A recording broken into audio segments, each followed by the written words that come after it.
Traditional dish का स्वाद होता है इतना लाजवाब कि लोग पूरे साल इसका इंतजार करते हैं और इसे आज भी बिल्कुल वैसे ही बनाया जाता है जैसे अब से हजारों साल पहले बनाया जाता था। तो अगर आपने जेठालाल की फेवरेट डिश पहले कभी बनते हुए नहीं देखी है, इस वीडियो को बिल्कुल एंड तक देखिएगा गाइस, आपको मजा आ जाएगा। तो गाइस, उंबाड़ियों बनाने की शुरुआत होती है खेतों में कलार लीव्स को तोड़ने से। कलार साउथ गुजरात का नेटिव प्लांट है जो कि केवल सर्दियों में ही उगता है और इसकी पत्तियों के बिना उंबाड़ियों नहीं बनता। कलार की पत्तियों के अलावा जो दूसरी सबसे जरूरी चीज होती है उंबाड़ियों की, वो होती है रतालू।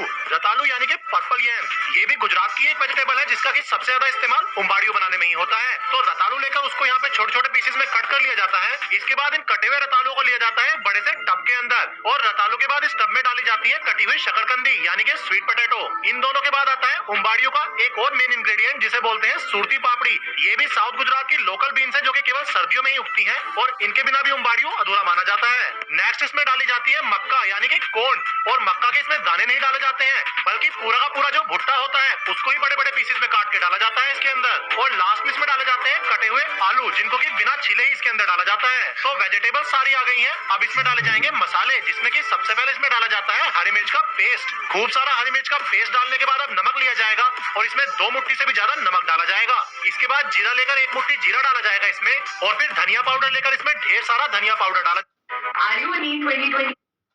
जाता है। धनिया पाउडर के बाद लास्ट इसमें पिसी हुई हल्दी डाली जाएगी। तो यही टोटल मसाले हैं जो कि उंबाड़ियों में डाले जाते हैं। हाँ, ये सब्जियां आपस में चिपके ना इसके लिए थोड़ा सा तेल जरूर डाला जाता है, लेकिन तेल की आप क्वांटिटी देखिए, इतनी सारी सब्जियों और इतने सारे मसाले में केवल 1 चम्मच ही तेल डाला गया है।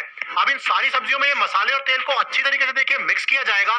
ये काम करने में लगभग 10 मिनट लगती हैं। जब ये मिक्सिंग का काम पूरा हो जाता है तो एक मटका लिया जाता है और जो अपनी कलार की पत्तियां तोड़ी गई थी शुरुआत में उन्हें लेकर मटके के अंदर लगाया जाता है। उसके बाद ये जो वेजिटेबल्स और मसालों का मिक्सचर तैयार किया गया था इसको भरा जाता है मटके के अंदर। जो कलार की पत्तियां इस मटके के अंदर ली गई है वो न केवल उंबाड़ियों को उसका आइकॉनिक अरोमा देती है बल्कि इन सब्जियों को मटके में पकने के दौरान जलने से भी बचाती हैं। तो नीचे इसमें कलार की पत्तियां लगाकर ये पूरा मटका इन सब्जियों से भर लिया जाता है और उसके बाद ऊपर से इसे फिर से कलार की पत्तियां लगाकर बंद कर दिया जाता है। तो मिट्टी के इस मटके के अंदर ऊपर और नीचे दोनों तरफ कलार की पत्तियां लगाकर तब इन सब्जियों को पकाया जाता है। और तुम भी नीट 20 और जो इन्हें पकाने का तरीका होता है वो भी बिल्कुल ट्रेडिशनल होता है, जिसके लिए सबसे पहले जमीन के ऊपर पत्ते बिछाए जाते हैं और फिर सब्जियों से भरे हुए मटके को लेकर आया जाता है और ये जो पत्ते बिछाए हैं इनके ऊपर इस मटके को उल्टा करके रख दिया जाता है और यहाँ पर इसके चारों तरफ सूखी हुई पत्तियां रखकर उनमें आग लगा दी जाती है।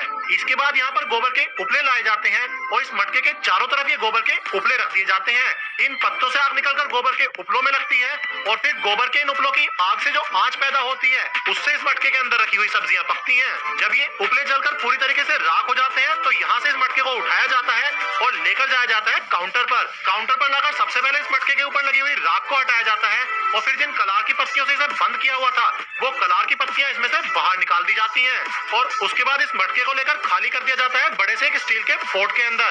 इस मटके के अंदर से जो पकी हुई सब्जियां निकल रही हैं यही होता है उंबाड़ियों, जो कि गुजरात की सर्दियों की सबसे पसंदीदा डिश है। प्राइस इसका रहता है 600 रुपए किलो और ऐसा कोई गुजराती नहीं है जो कि उंबाड़ियों के स्वाद का दीवाना ना हो।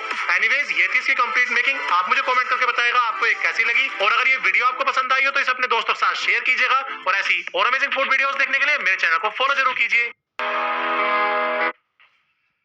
सरप्राइज।